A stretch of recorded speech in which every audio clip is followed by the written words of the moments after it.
15 years ago, my old husband cheated on me with his childhood friend and even had a child with her. This made us split up. After we separated, the friend he cheated with kept bothering me, and it got so bad that I had to leave my job. At my lowest point, my current husband came into my life and helped me out. We've made a happy family and lead a peaceful life together. But then, unexpectedly, I bumped into my ex-husband who left me 15 years ago. He said mean things, like nobody would want to marry me because I couldn't have kids. But I stood up for myself and mentioned how my son, who looks just like me, is adorable. This surprised him and made him nervous. My name is Emily Johnson. I'm 38 years old and I live with my 13-year-old son Kyle, my 11-year-old daughter Lily, and my husband Mike, who's also 38. Kyle is in middle school and sometimes acts rebellious, but Mike helps keep him in line. Lily loves fashion and often gets her way being the youngest. Despite the noise and chaos, we live happily together. This is actually my second marriage. I divorced because my ex-husband betrayed me terribly. It all started when we were in college. We were happy and talked about having kids, imagining how cute they would look in matching outfits. But reality wasn't as kind as we hoped. A whole year went by without us having a child. Each month when my period came, it put a strain on our relationship, which neither of us liked. We had many discussions and even tried expensive fertility treatments. But when we were told that there was nothing wrong, our relationship didn't improve. At first, my husband, let's call him Jan, was supportive and helpful. But as time passed without a child, his attitude towards me changed. He started making sarcastic comments, blaming me for not being able to have kids. He stopped helping with household chores altogether, leaving everything for me to do.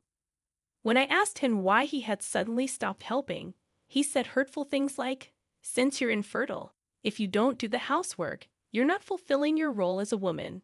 What's the point of our marriage then?" His words became more hurtful over time. He would compare us to my sister and her husband, who were expecting their second child, and mock me for not being able to conceive. He even said things like, "If you had a normal body, I would have been a father long ago." It hurt me deeply. On top of that, my in-laws started pressuring me, saying they wanted to see their grandchild soon. My mother-in-law's attitude towards me became harsh, calling me useless and defective because I couldn't have children like my sister-in-law. I felt pressured every day. One day, my friend Sarah invited me out for drinks because John had been busy with work and coming home late. So, I thought taking a break would be nice, and I accepted Sarah's invitation. But then, Sarah revealed something shocking. She said she wanted to talk to me about something important. Sarah mentioned Jessica, who was John's childhood friend. They grew up near each other, and their families were close. Jessica and I went to the same university, but we weren't close. John once introduced me to her as his girlfriend, but she didn't seem to like me much. Sarah explained that Jessica works at the same company as us, and she got her job because of her connections. Jessica was tall, beautiful, and quite popular, being the president's daughter. Sarah then dropped a bombshell. She said she suspected that John and Jessica were having an affair. I was shocked by Sarah's words. I remembered seeing them together recently, holding hands. It didn't seem innocent. I thanked Sarah for telling me and promised to look into it. Deep down, I had a feeling that John was cheating. His behavior towards me had been awful, and he often stayed out late, claiming to be working.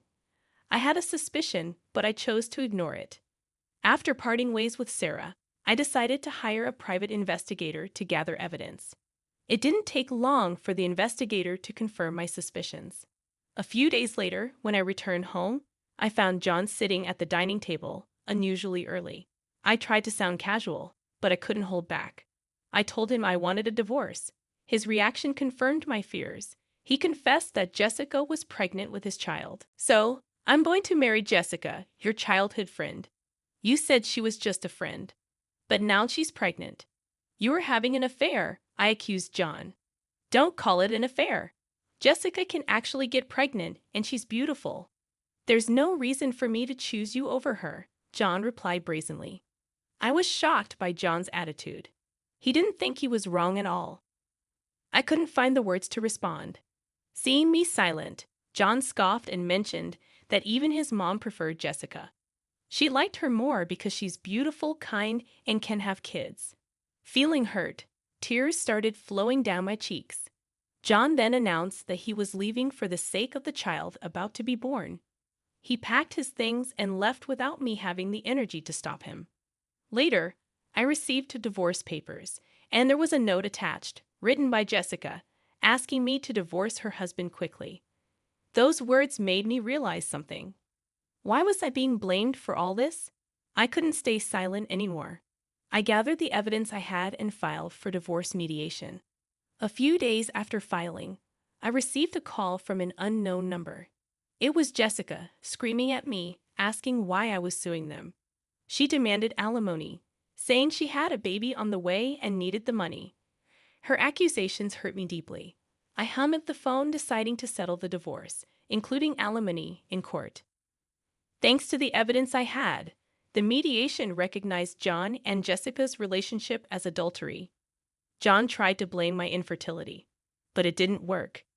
Even though no tests had confirmed me as the cause of our infertility, within just a year of our marriage, I received $4,000 in alimony from John and $20,000 from Jessica, both paid in one lump sum. I didn't want a prolonged, messy payment schedule or any lingering connection to them, so I accepted it and finalized our divorce. But my suffering didn't end there.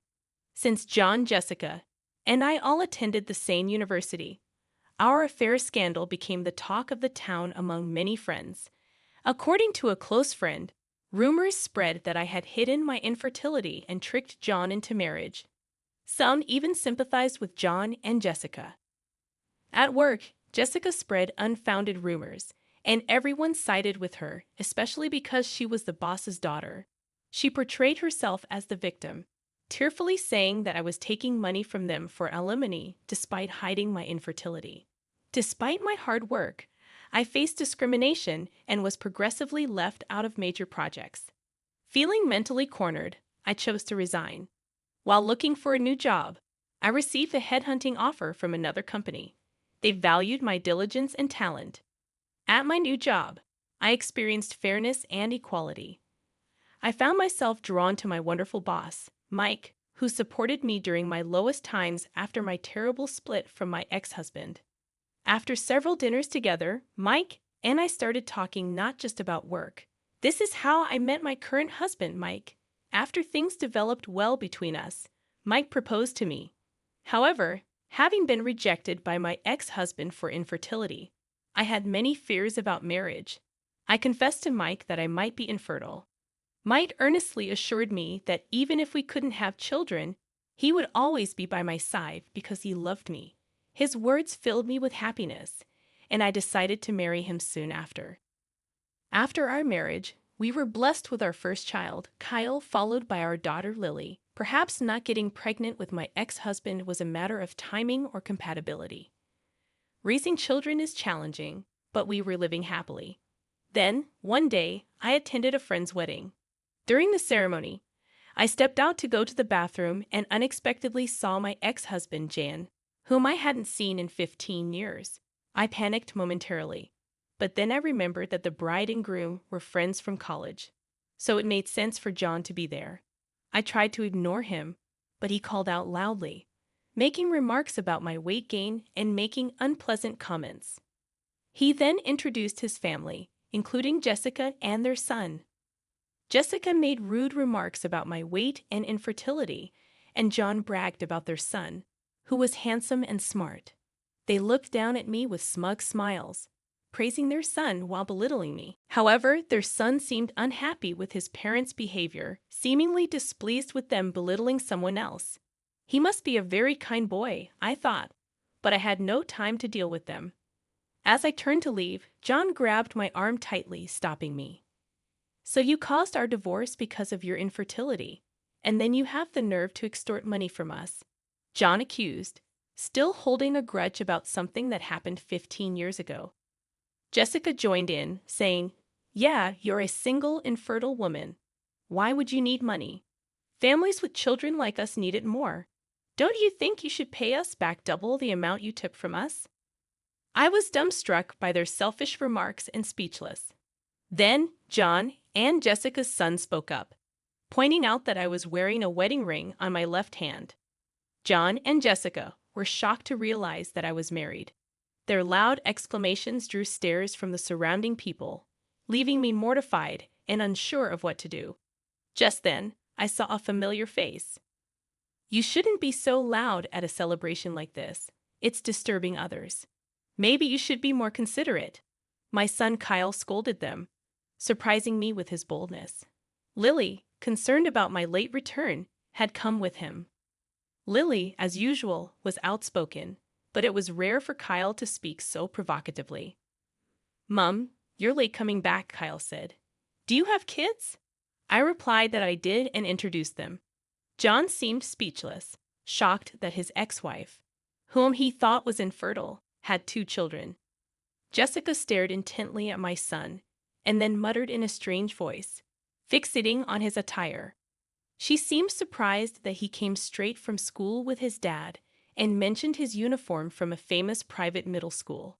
"Oh yes, Kyle's attending the prestigious private middle school," I affirmed proudly. Kyle excelled in his studies and was attending a well-known local private school. Jessica expressed disbelief, saying, "It can't be your child at that school. And my daughter plans to take the exam for the same school next year." "That's right," I confirmed. "And you know what? Kyle is amazing. He won a violin competition."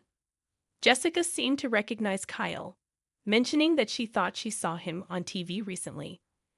I confirmed that he had indeed been getting media attention lately and explained that he was coming back from violin practice that day. John and Jessica were left gaping, frozen in shock. John stammered, "You were supposed to be infertile. How could you have such?" I calmly addressed his confusion, saying, "I'm glad to see you two seem happy. As you can see, I'm filled with happiness too. Let's not involve each other anymore. We have nothing to do with each other now." As I prepared to leave with my children, my husband Mike appeared. "Hey, what's going on here? The main event is about to start," he said. John's face turned pale upon seeing my husband. Jessica, too, trembled upon realizing who my husband was. "Your husband is Smith, the young CEO of ABC Corporation, who got the job last year, right?" Jessica asked nervously. I corrected her, explaining that my husband, Mike, actually worked as the CEO of the parent company of Jessica's father's company. He had been job hunting. With that revelation, John and Jessica were left speechless, realizing the magnitude of their mistake. When the parent company approached him for a position, that's how he switched jobs. I met Mike there, a man who was already popular and skilled. Last year, he was recommended by the then CEO and took over the role. "Yeah, it's Smith, but what's with this atmosphere? What happened?" Mike looked puzzled, sensing the uneasy air. That's when Kyle spoke up. "These people were saying mean things about our mom, calling her infertile and fat. So Lily and I came to help her," Kyle explained. Kyle and Lily had overheard my ex-husband and his wife making rude comments about me, which prompted Kyle to speak up. Upon hearing Kyle's words, the word infertile seemed to click something in Mike's mind, and his expression turned grim. "I had heard rumors, but I never imagined they were this insensitive," Mike muttered. Suddenly, John started to defend himself to Mike.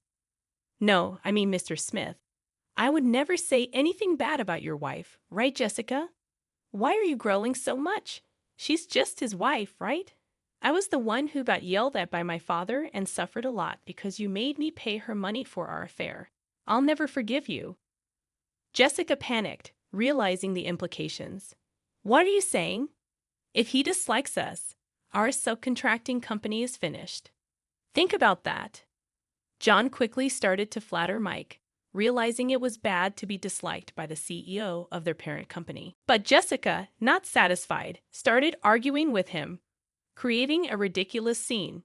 Then Jen and Jessica's son, who had been silent, burst out, "Stop it. Listening to you both is terrible. You're saying awful things about her, calling her fat and infertile, and now demanding money back. I'm ashamed. And what about this affair? Am I a child born out of an affair? Am I unwanted? His voice cracked with tears. John and Jessica started to fumble for words, unsure how to respond. As I realized the guests were staring at us, Jessica noticed their gazes, blushed, and looked down. Although I still couldn't forgive John and Jessica, their son seemed to be a just and kind boy. He was innocent in all of this. Thinking this, I was about to comfort their son when my husband Mike spoke first. "Thank you for standing up for my wife. You really are a kind boy," he said gently, patting the boy's head. I followed with a smile, saying, "But maybe I am a bit overweight." "That's not true." "Well, actually, I'm pregnant. My belly is getting bigger," I said, stroking my belly. "I'm currently pregnant with our third child and on maternity leave." Seeing the boy with tears in his eyes, I added, "Your mom took great care of you in her belly, just like this. You're not unwanted. Your parents love you and are proud of you, right?" I looked at John and Jessica. The boy then asked them, "Really?" In a hurry, they both nodded vigorously and said, "Yeah, yeah. You're our pride and joy, absolutely. You mean everything to us." At this, the boy immediately broke into a wide smile. Feeling a sense of relief, I suggested that we remember that today was a day for celebration. With that, each family returned to their respective seats, and the turbulent scene came to a close as the wedding ended. As we were heading to the station, Jessica and John came up holding hands with their son. Kyle and Lily had been intimidating the two who had insulted me, but Mike calmed them down with a wry smile. We're sorry. We're really sorry. It's too late, but for everything before and for today, we're truly sorry. And thanks for earlier, for our son." Jessica and John apologized, their first in over 15 years.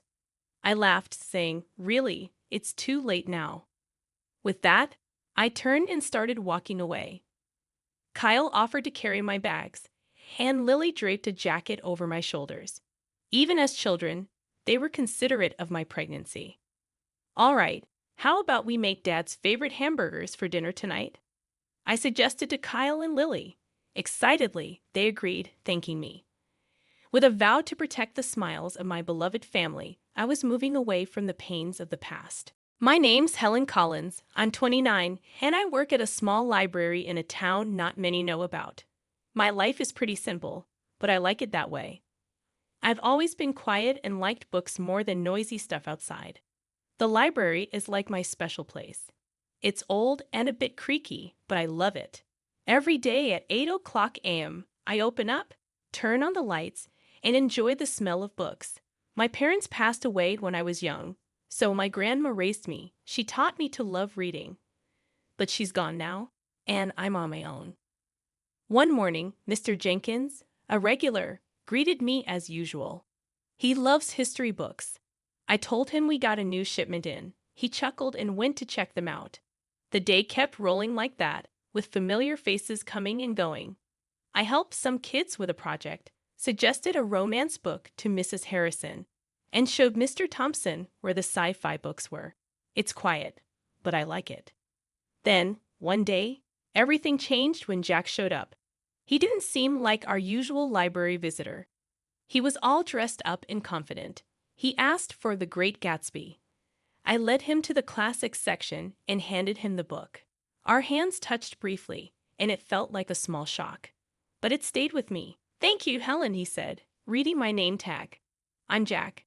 Nice to meet you." That brief moment marked the start of everything. It was the beginning of a love story I thought would last forever, and the start of a journey that would take me from my quiet life into a world of chaos and betrayal.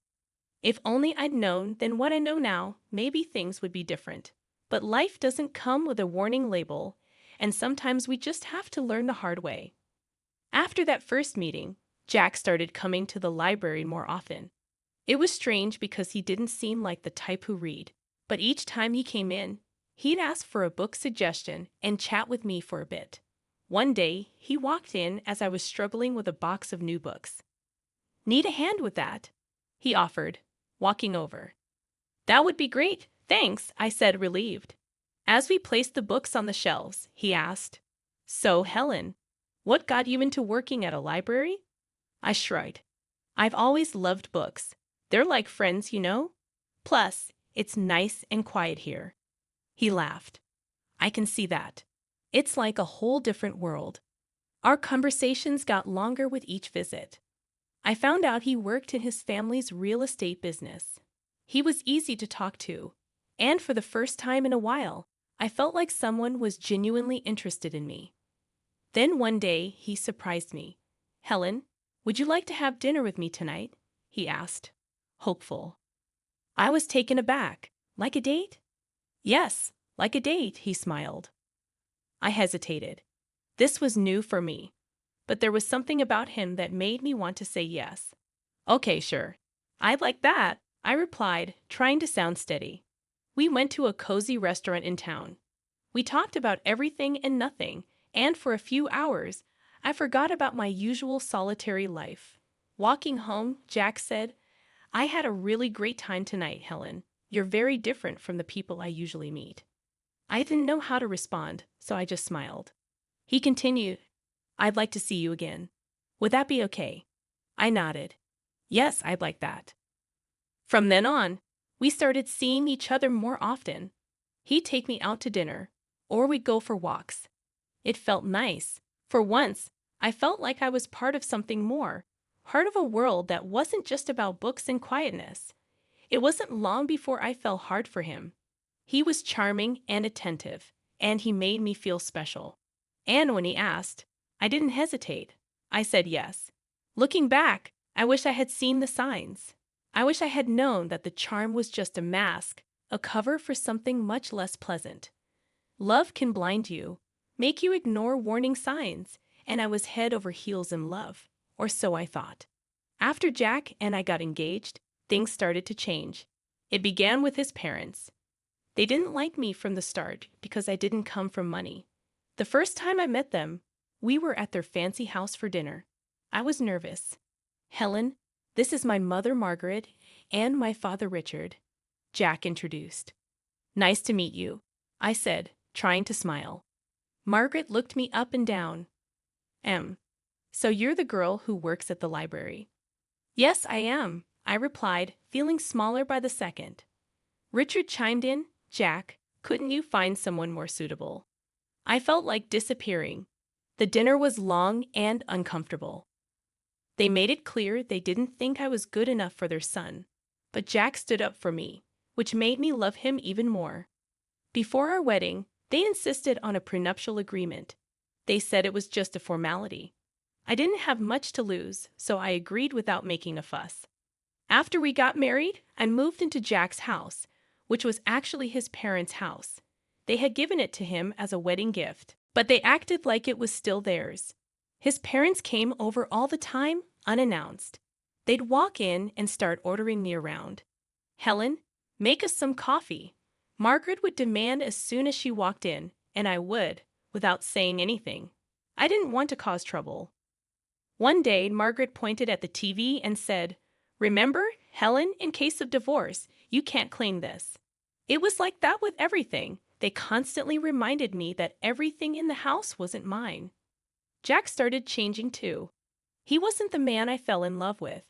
He started joining in on the jokes his parents made about me.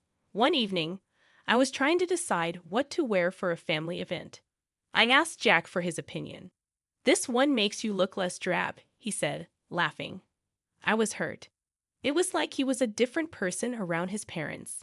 He didn't stand up for me anymore. Instead, he laughed along with them. It was exhausting living in that house. I felt like an outsider, an unwanted guest. I kept hoping things would get better, but they only got worse. The stress got to me.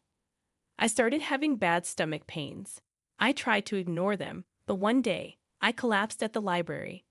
I woke up in the hospital, and the doctor said it was stress-related. I was in the hospital for a few days. Jack didn't visit. He didn't even call. I felt so alone. Then one day, a notary came to my room.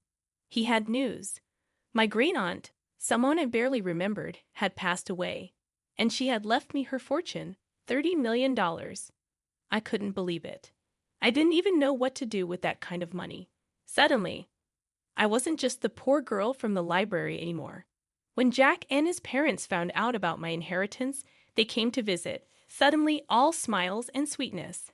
"Darling, we're so happy for you," Margaret said, her voice dripping with fake concern. "Yes, we're a family. We should support each other," Richard added. I didn't buy it. It was too much of a change. After they left, I overheard them talking outside my room. They didn't know I was listening. "She's such a fool. Can you believe our luck?" Jack laughed. "We need to make sure she doesn't leave you, Jack. Maybe you should have a child with her. That will tie her down," Margaret suggested. I felt sick to my stomach. These people didn't care about me. They just wanted my money. I knew then what I had to do. I had to get out of that house, away from these people. I had to take control of my life. I wasn't going to be their victim anymore. I left the hospital with a plan in my mind. As I got home, Jack and his parents were waiting. They were all smiles, acting like the caring family they never were.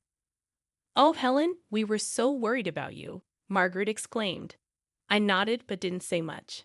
I needed to act normal, not to tip them off. Jack came closer. "So, when do you get the inheritance?" He asked a little too eagerly. I looked at him, the man I thought I loved, and realized I didn't even recognize him anymore. "Soon," I said, "but it's not something you need to worry about." His smile faltered a bit. "But we're married, Helen. What's yours is mine, right?" he pressed. I forced a smile. "Of course, darling." That night, I couldn't sleep. Their voices echoed in my head, their fake concern, their greed. It made me sick. I got up and started writing. I wrote down everything they had done, everything they had said. It was like a dam had broken, and years of pent-up frustration and pain poured out. The next morning, I had a meeting with a lawyer. I explained everything, showed him the prenuptial agreement.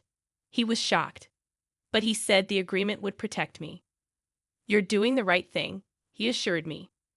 When I got back, I found Jack and his parents in the living room. They looked up as I walked in. "There she is, our brave girl," Richard said with a smile that didn't reach his eyes. I sat down, clutching my purse. "I have something to say," I declared. They all looked at me curious. "I'm filing for divorce," I said, my voice steady. The room went silent. Then Margaret erupted. "What? You ungrateful little—" Jack was on his feet.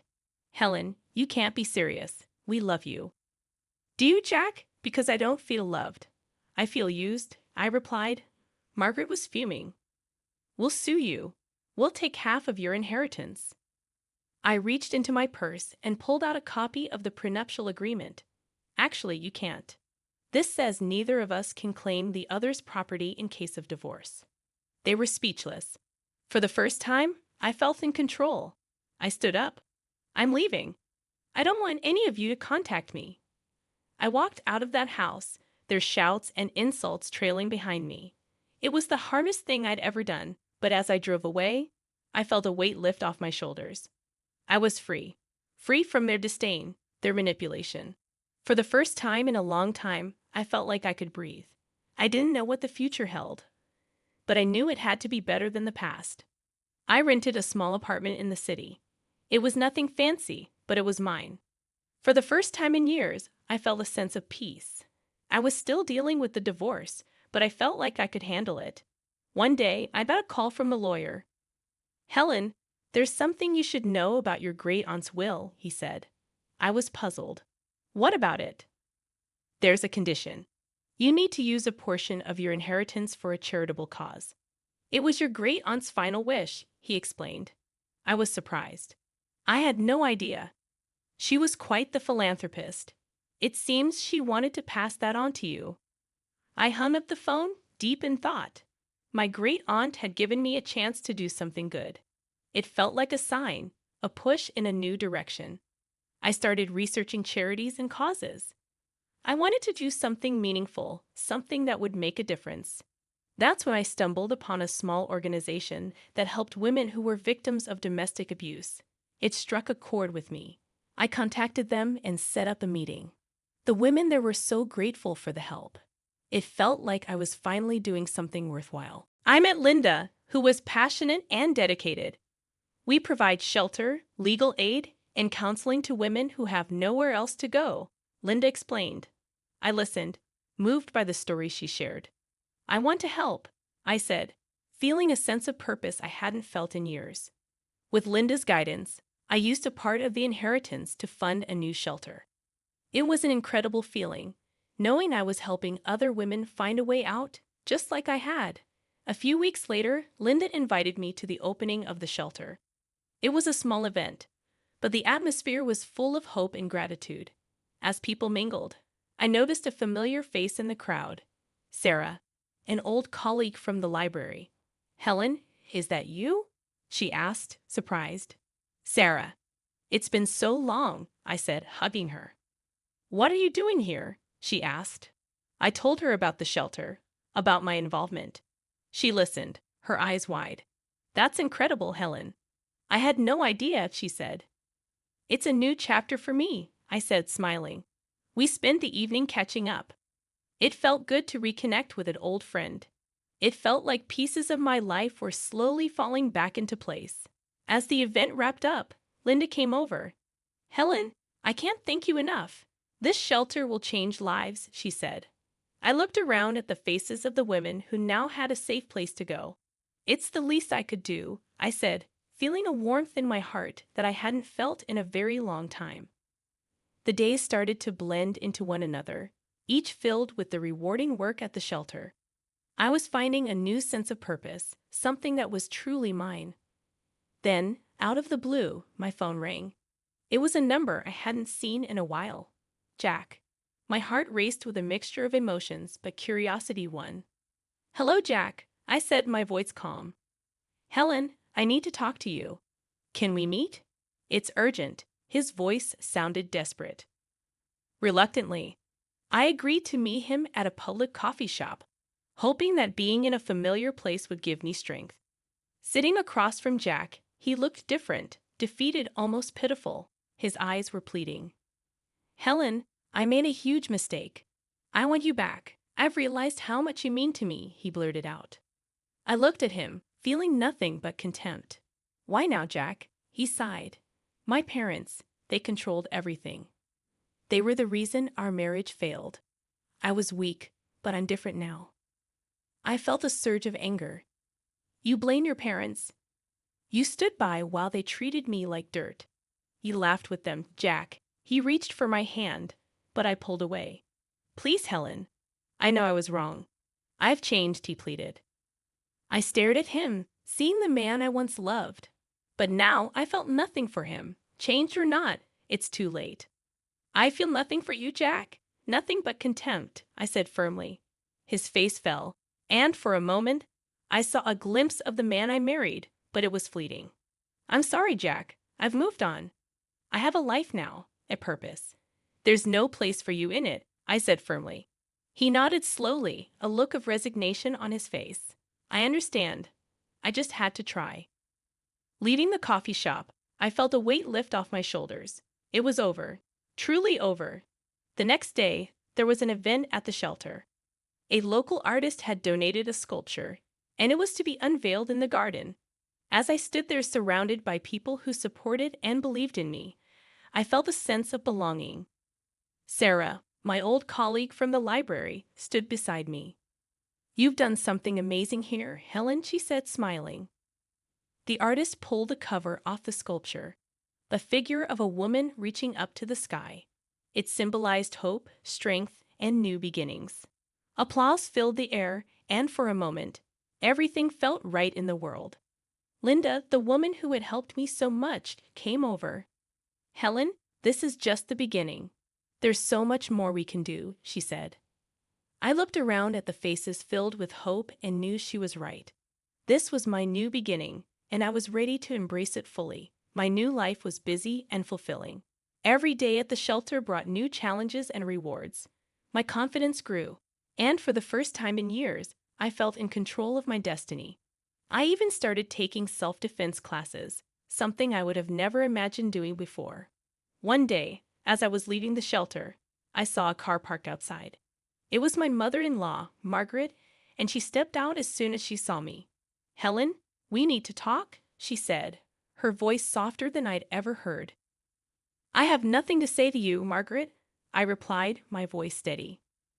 "Please, just hear me out. I've realized how wrong we were," she pleaded. I stopped and looked at her. She seemed genuine, but I couldn't forget the past. "What do you want, Margaret?" "I want to apologize. I treated you terribly. I have lost my son because of it, and I don't want to lose you too." "You were like the daughter I never had," she said, her eyes glistening with tears. I felt a pang of something. Sympathy, perhaps. "Margaret, you made my life a living hell. An apology won't change that. I've moved on, and I suggest you do the same," I said firmly. She reached out to me, but I stepped back. "Please, Helen, I know I can't undo the past, but I want to make things right," she pleaded. I shook my head. "It's too late for that. Goodbye, Margaret." As I walked away, I felt her gaze on my back, but I didn't look back. I had learned to stand up for myself, and there was no going back to the way things were. The next day, I received a letter from Jack's lawyer. He was contesting the divorce settlement. I wasn't surprised, but I was ready. I met with my lawyer, a sharp woman named Rachel. "He's got no leg to stand on, Helen. The prenuptial agreement is clear. He's just trying to intimidate you," she said confidently. I nodded. "I'm not afraid of him anymore. Let's fight this." The court date arrived, and I walked in with my head held high. Jack was there with his lawyer, and for a moment, our eyes met. There was a flash of the old Jack, the one I had loved, but it vanished quickly. The judge listened to both sides, and then made her decision. The prenuptial agreement stood, and Jack's claims were dismissed. I felt the surge of relief and triumph. After the court session, Jack approached me. "Helen, I'm sorry. I was wrong," he said, his voice low. I looked at him, seeing the man I once loved, but now felt nothing for. "Goodbye, Jack. Take care of yourself," I said, and walked away. As I left the courtroom, I felt a sense of closure. That chapter of my life was finally over, and a new one was just beginning. At the shelter, we were planning a fundraiser, and it was taking all my attention. The support from the community was overwhelming, and I felt a deep sense of gratitude. The night of the fundraiser arrived, and the place was buzzing with energy. People from all walks of life had come to support our cause. As I looked around, I realized how far I had come from a quiet, timid woman to someone who stood up for herself and others. "Helen, you did it." "This is amazing," Sarah said, coming up to me. I smiled. "We did it. And there's so much more to do." As the event went on, I felt a sense of accomplishment and purpose. This was my life now, and I was exactly where I was meant to be.